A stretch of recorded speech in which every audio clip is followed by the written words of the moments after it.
Hi guys, welcome to Congolese dance tutorials. My name is Brian and today is Mother's Day.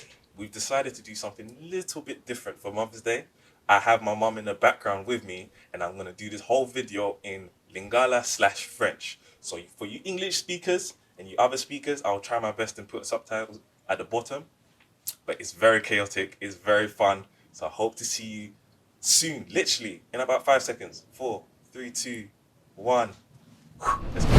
MBOTE, como nanga brillant, aux na chaîne ya Congolese dance tutorial ya Congolais. Bon, sikoyo, nazo yebisa yo ke nako lakisa yo ba pa yango eza kombo ya pa wana eza MBOTE, right? Cool. What else? Bon, sikoyo toko bandela na ko lakisa yo papa wana. Soki oza prêt? Oza prêt? Olaninga, Olandi. Mama na nga aza nsima, soki na sali faute au corriger nga. Bon, topandi. Bon, pa wana tozo sala sikoyo eza pa ya rebo, pa wana eza kombo eza MBOTE. Eza kabwe. 1 na 2. 1 na 2. Right? Bon.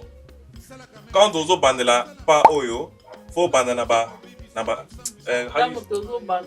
tango tozo banda papa oyo na ba how you say feet ngala toko banda na makolo toko banda na makolo to bani na makolo ezalaka 1 na 2 1 na 2 mais makolo moko kaka likolo moko kaka ngana utilisaka likolo droite soki oza na yo gaucher utilize na gauche mais likolo moko kaka 1 obandi 1 na 2 1 na 2. Ok, on comprend au boulet. Ok, bon, deuxième partie ezalaka na maboko. Quand okitisi likolo moko maboko na yo emate MBOTE liboko na yo liboko moko emate MBOTE, comme on salue, comme on soldat. Après au tient C. La deuxième part, quand on quitte ici la licolo droite, dans la droite. Donc on quitte ici licolo droite, ma benne liboko ekiti. So ce qui mati, oh est la première part, deuxième part ekiti. Wana nde tosokia. Mais quand on a biso ba congolais, na ba congolaise to bimisi loketo. So quand likolo na yo ekiti ya moko ozo bala loketo. Chaque fois ozo chaba papa so ko chaba pa loketo pe ozo ningana yakonde. Ok, bon, pour comprendre, bon, na retourner. Pa ya liboso, eza ba likolo moko chaque fois. Pour ça na tout droit. Après na droite ka. Ya moké kaka. Ebelete.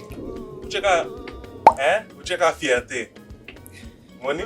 Après, ubimisi maboko na bino bon. Liboko moko. C T na likolo na C likolo na C yango nde kaka mais quand tout ça biso ba congolais vous on ingisa loketo bon pour comprendre. Ok, tokende na musique.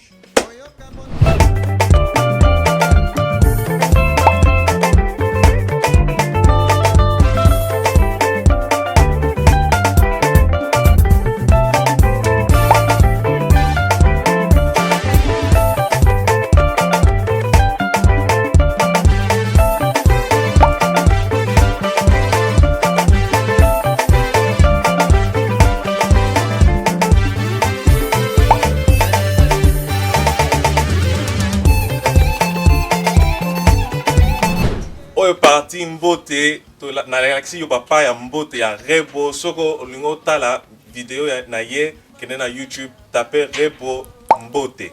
Bon, Na tiki bino. How do you say practice? Practice. Bo. Répétez, bon. Répéter, mais on a des français. Ngana. Zelana. Parce que lingala on mélange avec le français. Oui. Là, nous va répéter. Bo répéter na banda. D'accord. Bon, répéter na manda kuna bino. Bon, to tiki bino. À suivre. Zoto ezali nano ya meme olingi obebisanga elongi ipare pasi nyonso ozwaka mosala kobebisa bango bilo